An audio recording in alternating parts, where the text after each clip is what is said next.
நெற்றிக்கண் வலையொலி உறவுகளுக்கு வணக்கம். இன்றைய அரசியல் உரையாடலில் நம்முடன் இணைந்திருப்பவர் அன்பு அண்ணன் திரு ஏகலைவன் அவர்கள். வாருங்கள், அவருடன் பேசலாம். அண்ணே வணக்கம். வணக்கம் தம்பி, நல்லா இருக்கீங்களா? நல்லா இருக்குண்ணே. ஆளுங்கட்சி அமைச்சர் ஆதவ் அர்ஜுனா கூட்டணி கட்சிகளான விசிக, சிபிஐ, சிபிஎம் இவங்களையெல்லாம் உங்களுக்கு வேணும்னா நீங்க ஆதரவை வாபஸ் வாங்கிக்கோங்க, ஆட்சியை எப்படி நடத்தணும்னு எங்களுக்கு தெரியும்னு சொன்னதா இப்போ ஒரு செய்தி சுத்திக்கிட்டு இருக்கு. உண்மைதானா? இல்ல, அது எல்லாமே காசிப்புன்றது அதே ஊடகம் தான் எழுதுது. இப்ப எழுதுறதுக்கு அது மேலெல்லாம் போய் வழக்கு போடணும் இல்ல? போடணும். ஏன்டா சொல்லாத ஒண்ண சொன்னதா எழுத நடந்திருக்கலாம். ஒரு கட்சியை குறிப்பிட்டு பேசியிருக்கலாம். ஏன்னா தொடர்ச்சியா நீங்க இந்த பக்கம் இருக்கிறீங்களா இல்லையான்னு தெரியல. இங்க அதிகாரத்துக்கு கூட இருந்துகிட்டு இருக்கிறீங்க, அந்த பக்கம் பார்த்தா அங்க ஆதரவா பேசிட்டு இருக்கிறீங்க திமுகவுக்கு அப்படின்னு என்ன முடிவுல? திமுகவிற்கு ஆதரவா இல்லைன்னா சட்டமன்றத்துல முதலமைச்சர் விஜய் அவர்கள் திமுகவையும் திமுக தலைவர் ஸ்டாலின் அவர்களையும் அவருடைய தோல்வியையும் பகடி செய்யற மாதிரி உடல் பாவனைகள் செஞ்சதை கண்டிச்சு பேசினாங்க. அதுக்கு இத சொன்னாராம். அது சரியில்லை. அதே நேரத்தில் அந்த முன்னாள் துணை முதலமைச்சர் போட்ட அப்பாவை தேடிட்டு இருக்கிற கதையெல்லாம் தெரியும், ரெண்டுமே தப்புன்னு தான் பேசியிருக்காங்க. யாருமே ஒரு பக்கம் மட்டும் விஜய் பண்ணது மட்டும் தப்புன்னு சொல்லலை, உதயநிதி பண்ணதும் தப்பு, இது அநாகரிகமானதுன்னு தான் பேசியிருக்கிறாங்க. இதை ஒட்டி குறிப்பாக விசிக திருமாவளவன் தோழரை அப்படி சொன்னதா சொல்கிறாங்க வெளியில். அது காழ்ப்புணர்ச்சியில் வந்துட்டு இருக்குதா என்னன்றதெல்லாம் தெரியல. இதுக்கெல்லாம் வெளியில் போ அப்படின்லாம் சொல்லுவாங்களான்னு எனக்கு தெரியல. ஏன்னா இன்னைக்கு இருக்கிற சூழ்நிலையில் எதை தின்னா பித்தம் தெளிகிற நிலையில உட்காந்துட்டு இருக்குது. யாரு? தாவேக்கா. சரி, புரியுது உங்களுக்கு? கூட்டணின்றதை வழியை அவங்க தான் முதல்ல ஆதரவுலாம் கொடுத்தாங்க. நீ இருந்தாரு போனப்போ அப்படின்லாம் சொல்லியிருப்பாங்களான்னு எனக்கு தெரியல. இல்லைண்ணே, நீங்களே யோசிச்சு பாருங்களேன். சொல்லுங்க. இது அதிகாரப்பூர்வ தகவல் இல்லைன்னாலும் ஆனா இப்படி சொல்லி இருக்கிறதுக்கு வாய்ப்பு இருக்கு. ஏன்னா இப்ப தாவேக்கா அரசுக்கு பெரும்பான்மை இல்லை, இவங்களோட ஆதரவுல தான் ஆட்சி நடந்துகிட்டு இருக்கு. நான் முடிச்சிருனே. இப்ப அவங்களுக்கு போதுமான வேட்பாளர்கள் அதிமுகவுல இருந்து கொஞ்சம் கொஞ்சமா ராஜினாமா பண்ணிட்டு வந்துகிட்டு இருக்கிறாங்க. இடைத்தேர்தல் அப்ப இவங்களையே அந்த தொகுதியில நிக்க வச்சு ஜெயிச்சுட்டா நம்ம கட்சிக்கு போதிய அளவிற்கு பெரும்பான்மை வந்துரும், இவங்களோட ஆதரவு தேவை இல்லைன்ற தைரியத்துல இப்படி சொல்லியிருக்கலாம்ல. இல்ல தம்பி, அத்தைக்கு எப்ப மீச முளைக்கின்ற கதெல்லாம் அவங்களுக்கு தெரியாமலாம் இல்ல. சரி, இடைத்தேர்தல் ஏதோ உடனே உங்களுக்காக வாங்க மிஸ்டர் நீங்க வந்த உடனே நாங்க இடைத்தேர்தல் நடத்தல. நேற்றைக்கு பல மாநிலத்துல இடைத்தேர்தல் அறிவிச்சிட்டாங்க. இங்க அறிவிக்க முடியாது.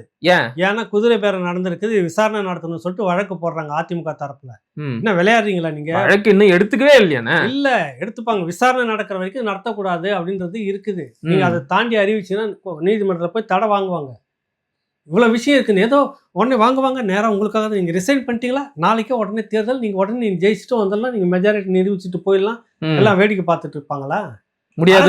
எல்லா இடத்துலயுமே இருக்குதுங்க. இங்க ஒரு சிக்கல் வந்துடுச்சு. இப்ப இந்த மாதிரி பேரம் நடந்திருக்கிறத வைகோ தன்னுடைய வாயாலே ஒத்துக்கிட்டாரு. ஆமா, ரிசைன் பண்ண சொல்லிட்டாரு. எங்க ரெண்டு இதுவை நானே நிக்க வச்சு ஜெயிச்சு கொண்டுட்டு வரேன் அப்படின்லாம் சொன்னாரு. எனக்கு உத்தரவாதம். மறுநாளே அதை மறுத்தும் பேசிட்டாரு. என்ன, முதல்ல நீங்க பேசிட்டீங்க, அப்புறம் மறுத்து பேசுறதுன்றது காரணம் வேற. இதெல்லாம் சேர்ந்து பேரம் நடந்திருக்கிறதுக்கான வாய்ப்புகள் தெரியுது அப்படின்னு சொல்லிட்டு இப்போ மனு கொடுத்துருக்குறாங்க. விசாரிச்சு முடிகிற வரைக்கும் தேர்தல் நடத்த முடியாது. 6 மாதம் போகும். புரியுதில்ல உங்களுக்கு? அது எவ்வளோ நாள் ஆகும்லாம் தெரியாது. அது வரைக்கும் இப்போ இன்னும் ஒரு 4 மாசத்துல திரும்பவும் நீங்கள் மெஜாரிட்டி நிரூபிக்கிற ஒரு தீர்மானம் கொண்டு வந்தால் எங்கேருந்து போவீங்க? எங்கேருந்து போவீங்க? கரெக்ட். இதே இந்த கட்சிகளை வச்சு தான் தள்ளி ஆகணும். அப்படி நெருக்கடி இருக்கும்போது இந்த நெருக்கடிக்குள்ளே தான் விசிக, கம்யூனிஸ்டுகள், காங்கிரஸ்லாம் ஆதரிச்சுட்டு இருக்கு உள்ளார. இந்த கட்சியை பார்த்து அவர் அப்படி சொல்லியிருப்பாரு அப்படின்லாம் எனக்கு நம்பகத்தன்மை இல்லை. அது பார்த்தீங்கன்னா பொதுவாக திமுக சார்பு ஊடகங்களில் அவங்களாம் ஒரு காசிப்பு இப்படி எழுதிக்கிறாங்க. அவங்க போய் வழக்கு போட்டு தூக்குங்களேன். இப்போ அது அவதூறுன்னு பண்ணுங்களேன். புரியுது உங்களுக்கு? இறைச்சவங்க யாருன்னா எழுதுனாங்கன்னா உடனே ரெக்க கட்டி பறந்துட்டு போவீங்க. அங்கே போய் போடுங்க அந்த வழக்கை. காசிப்புன்ட்டு நல்லாவே தெரியுது. அது முழுக்க ஒரு ஊகத்தின் அடிப்படையில் எழுதுறது. அது எல்லாமே அவங்களுக்கு சார்பு ஊடகங்கள்லாம் அந்த மாதிரி எழுதிட்டு இருக்கிறாங்க. இவங்களே நெருப்பு மேலே உட்காந்துட்டுருக்கிறாங்க. புரியுதுல உங்களுக்கு? எந்த நேரத்தில் என்ன ஆகணும்னு தெரியல. திடீர்னு இந்த 4 மாதம் விறுவிறுன்னு ஓடிச்சுன்னா திரும்பவும் ஒரு முறை தீர்மானம் கொண்டு வந்துட்டாங்கன்னா அடுத்த ஒரு 6 மாதத்துக்கு கிடையாது. இப்போ 6 மாதத்துக்கு அதுக்கு அடுத்து திரும்பவும் நம்பிக்கையில்லா தீர்மானம் வந்துச்சுன்னு வச்சுக்குவா. இவங்ககிட்ட இருக்குது 108. மீதி இடைத்தேர்தல் நடந்து அதில் வெற்றி பெற்று வந்து விட்டால் அப்புறம் 106, காங்கிரஸ் 5. காங்கிரஸ் என்னானாலும் போகாது. அதை தாண்டி மீதி இருக்கிற சீட்டு தான் கொஞ்சம் மீதி சந்தேகம். இந்த நிலையில வச்சுக்கிட்டு நீங்கள் இருந்தால் இருங்கள் போனால் போங்கன்னு சொல்லுவாங்களே யாருன்னா என்ன யதார்த்தத்தை யோசிங்க தம்பி. அப்ப இது வெறும் வதந்திதான். எனக்கு இந்த கூட்டணி மேல ஒரு பெரிய காழ்ப்புணர்ச்சி எண்ணம் இருக்குது, அதனால நான் இப்படி எழுதுறேன், உருவாக்குறேன். ஓகே ஓகே ஓகே, புரியுதுல்ல? அந்த எண்ணமும் இதுக்குள்ள இருக்கு. நீங்க பார்க்கணும், ஒரேடியா நீங்க டிவிக்கு விமர்சனம் பண்றதுன்றதெல்லாம் ஏற்புடையது அல்ல எனக்கு இந்த ஒரு விஷயத்துல. முன்னாடியே உங்களுக்கு விமர்சனம் பண்ணா அது மேல அது வேற. இதுல பாத்தீங்கன்னா இவங்களே எதை தின்னா பித்தம் திடீர்னு உட்காந்துக்கிறாங்க, வரவனெல்லாம் பிடிச்சி உள்ள போட்டு நிற்கிறாங்க. முன்னாடி அந்த கட்சியை பார்த்து கல்லாப்பெட்டி கூட்டணின்னா இப்ப இதுவே கல்லாப்பெட்டின்னா ட்ரம் பெட்டி வச்சுன்னு உட்காந்துக்கிறாங்க அவங்க. புரியுதுல உங்களுக்கு? பிடிச்சி உள்ள எல்லாத்தையும் போட்டு வச்சுருக்கிறாங்க. கல்லாப்பெட்டி தூக்கி உள்ள வச்சுன்னு கல்லாப்பெட்டிகளின் கூட்டணியாக இது மாறிக்கிட்டு இருக்குது. இப்ப உங்களுக்கு இடைத்தேர்தல் இப்ப கண்ணுக்கு தெரியாது. அதுக்கு முன்னாடி நம்பிக்கையில்லா தீர்மானம் திரும்ப வந்துச்சுன்னா எங்கிருந்து போவீங்க நீங்க? ஓகே சரி, இந்த 6 அப்படியே வெற்றி பெற்று வந்துட்டாக்கா எத்தனையாச்சு? 112 கூட்டல் 6 வந்துருச்சேண்ணா, 118 வந்துருச்சே. எங்க வந்துருச்சு உங்களுக்கு? 108 தானே, 107 தானே அவங்க? 106 107 106ல வந்து. ஆமா 106, காங்கிரஸோட 5. ஆமா 111. இந்த காங்கிரஸை விடுங்க, இவங்க எத்தனை பேர் வருவாங்க? 6 அப்படியே ஜெயிச்சிருவாங்கன்னு கேக்குறீங்களா? 12 தான் வந்தது. 6 அப்படியே ஜெயிச்சாலும் 12 தான்.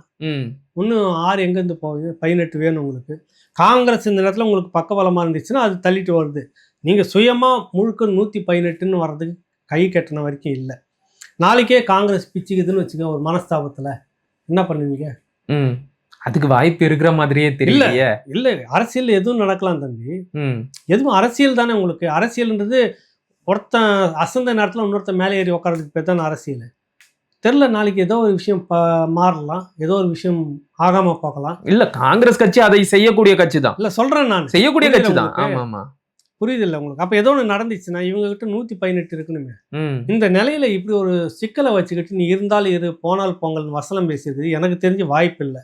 அவங்களுக்குள்ள பார்த்தா நல்லா தான் இருக்கிறாங்க. நீங்க அடிச்சு விரட்டினாலும் இன்னைக்கு தேதி தம்பி உனக்கு கையை பிடிச்சிக்கிட்டு தூக்கிட்டு இருந்தாங்க. ஒண்ணுமே இல்லாதப்ப, ஒண்ணுமே உனக்கு கொடுக்காதப்பவே நீ வந்து ரோட்ல வந்துட்டு வரிஞ்சு கட்டி சிலம்பம் மவுண்ட் ரோடு முழுக்க சுத்தின கோஷ்டிங் தானே நீங்க எல்லாமே. உனக்கு ஆட்சியில அதிகாரத்துல பங்கே கொடுக்கல திமுக. ஆனாலும் திமுகவை தாக்குறப்பெல்லாம் இந்த கோஷ்டிங் தான் குறுக்கால வந்துகிட்டு நடந்துதான் பாஞ்சு தடுத்தாங்க. எல்லாத்துக்கும் குறுக்க வந்து நின்னுக்கும் மீசியை முறுக்கிக்கிட்டு. நடந்துச்சா இல்லையா? கண்டிப்பா. ஆனா இன்னைக்கு அதிகாரம் கொடுத்துருக்காங்க, ஆட்சியில பங்கு கொடுத்துருக்காங்க, எப்படி வந்து அதை விட்டு கொடுத்துட்டு இந்த பக்கம் வந்துடுறாங்க? நீ சொல்லுங்க எனக்கு. புரியுதுல உங்களுக்கு? அடிச்சு வெளியேச்சா கூட இவங்க வெளியே வர மாட்டாங்க. அவங்க சந்தர்ப்பம் வாய்ப்பு எல்லாமே எல்லா கட்சியுமே வளரணும்னு நினைக்கிற எல்லா அரசியல் கட்சிகளுமே சந்தர்ப்பம் என்னவோ அதுக்கேற்ற மாதிரி உருவம் மாறி போயிட்டே இருப்பாங்க. என்னுடைய கட்சி வந்து நிலை நிற்கணும், அவ்வளோதான் விஷயம். நிலை நிறுத்தணும், மக்கள்கிட்ட இருக்கணும். நான் அதிகாரத்தில் இருந்தால் தான் எதனா செய்துக்க முடியும், எதனா பண்ண முடியும். புரியுதுல உங்களுக்கு? அந்த மக்களுக்கு சர்வீஸ்னு ஏதோ ஒன்று பண்ண முடியும். என்னை நம்பி அவன் இருந்துட்டு இருப்பான். நான் இல்லாமல் வெறும் இயக்கமாக நடத்திட்டு இருந்தானே எவன் வருவான் என் பக்கம்? இந்த கேள்வியை தான் பெரியார்கிட்ட அண்ணா வச்சுட்டு வெளியே போச்சு. அதுக்கு ஒரு நொண்டி சாக்கு தான் கல்யாணம். புரியுதுல உங்களுக்கு? பொருந்தா கல்யாணம் அது. மற்றபடி நம்ம அதிகாரத்தில் இருந்தால் தானே நல்லா இருக்க முடியும்னு சொல்கிறோம். அப்புறம் அதிகாரத்துக்கு வந்திருப்பாரு, சாதிக்க முடிஞ்சுதா என்னன்னு தெரியல. அதிகாரத்துக்கு வந்துட்டாங்க. பெரியார் சொல்லிட்டு இருந்தாரு, அதெல்லாம் வேண்டியதில் இப்படியே இருக்கலாம்னு. பெருசு இப்படி தான் சொல்லிட்டு இருக்க, வேலையை பார்த்துட்டு நீ இப்படியே உட்காந்துருக்கிட்டு நீ அவன் வரனா அவன்லாம் ஆதரித்து பேசி எழுதிக்கிட்டே அப்புறம் எதிர்த்து பேசி எப்படிலாம் பண்ணிக்கோ, நாங்கள் போகிறோம் தனியாக வந்து கட்சி ஆரம்பித்தாங்க. ஓஹோன்னு வந்துட்டாங்க. அப்புறம் தான் தெரிஞ்சுது அதிகாரம் இங்கே சட்டமன்றத்தில் இல்லை, டெல்லியில் இருக்குது. எல்லாம் எம்பி ஆனால் தான் நம்ம அதிகாரத்தை வந்து பறிக்க முடியும். எம்பியாகவும் போனாங்க. இன்ன வரைக்கும் எம்பியாக போயிட்டு கூட்டணியில் உட்காந்துட்டு வராங்க, அதிகாரத்தில் உட்காந்துட்டு இருக்கிறாங்க. 18 வருஷம் கூட்டணியில் இருந்துட்டாங்க. ஆனால் ஒன்று கூட இன்னும் மீட்னு வந்ததில்ல. அடமானம் வச்சு தான் அதிகமாக இருக்குது. புரியுதுல? பல மாநில உரிமைகளை அடமானம் வச்சுட்டாங்க. அரசியல்னு ஒன்று வந்துட்டு விஜயவே புரட்சி தளபதியாக மாறி புரட்சி செய்கிற மாதிரி இருந்தாலும் கூட இவங்க அடகு வச்சதெல்லாம் ஒன்று மீட்டுன்னு வரதே இன்னொரு 15 வருஷம் ஆகும் போல. புரியுதுல? அவ்வளோத்தையும் அடகு வச்சு முடிச்சிச்சு இந்த கும்பல் கோஷ்டி. இப்போ இதெல்லாம் விஜய் மீட்டுட்டு வர்றதுக்கு இன்னொரு 15 வருஷம் அவர் முதலமைச்சராக இருந்து ஒருவேளை மீட்டுட்டு வரணும் மாநில உரிமையிலன்னா கூட 15 ஆகிடும், வருஷ கணக்கில் ஆகிடும். அவ்வளோத்தையும் அடகு வச்சு முடிச்சது இந்த கோஷ்டி. அப்புறம் தான் தெரிஞ்சது இது ஒன்றுமே இல்லை, எல்லாமே ஏமாத்து வேலைன்னு நிற்கி. புரியுது? அதிகாரம் சட்டமன்றத்தில் இருக்குது. சட்டமன்றத்தில் போய் அதிகாரத்தை பிடிச்சிட்டோம் நம்ம எல்லாத்தையும் பண்ணிடலான்னு வந்தாங்க. மக்கள் உனக்கு அதிகாரத்தை கொடுத்தாங்க. இல்லை டெல்லியில் தான் இருக்குதுன்னு டெல்லிக்கும் அதிகாரம் கொடுத்து பார்த்துட்டாங்க. கடைசி வரைக்கும் நீ அடமானம் வச்சு தான் மிச்சம். இதான் நடந்திருக்குது.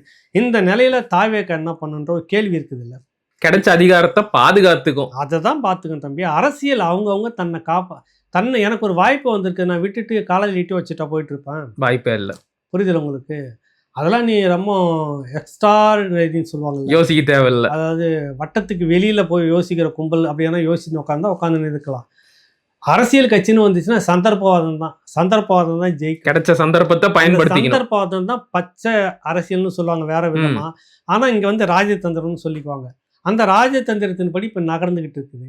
இது நீங்கள் இருந்தா இரு, போனா போனா சொல்ல போறதில்ல. யார் வந்தாலும் உங்களுக்கு நேத்து வந்தவங்களா இருந்தாலும் கூட உங்களுக்கு நாங்கள் உரிய மரியாதையை கொடுப்போம் அப்படிலாம் நாங்கள் பேசுகிற மாட்டோம். நேற்று புஷி ஆனந்த் சொல்றாரு, நீங்க இப்ப காலையில வந்துட்டா உங்களுக்கு என்ன ஆனாலும் இனி கட்சி பார்த்துக்குன்னு சொல்லிட்டாருண்ணே. நீங்க இன்னைக்கு காலையில வந்தாலும் கூட நீ நான் நேற்று தானே வந்து எங்க கட்சிக்கு அப்படின்னு நாங்கள் சொல்லவே மாட்டோம். புரியுதுல? உங்களுக்கு என்ன வேணுமோ நான் வந்து செஞ்சுக்கினே இருப்பேன். உங்களுக்கு என்ன வேணுமோ நான் செஞ்சுக்கினே இருப்பேன். குறிப்பில்ல செய்துக்கினே இருப்பேன். எங்க கட்சிக்காரோட நீங்க கொஞ்சம் ஒத்துழைச்சிக்குங்க ஏரியாவில், மற்றபடி உங்களுக்கு எல்லாமும் நாங்கள் செய்திடுறோம். ஏன் சொல்லணும்? அவங்களோட சப்போர்ட் தேவைப்படுது.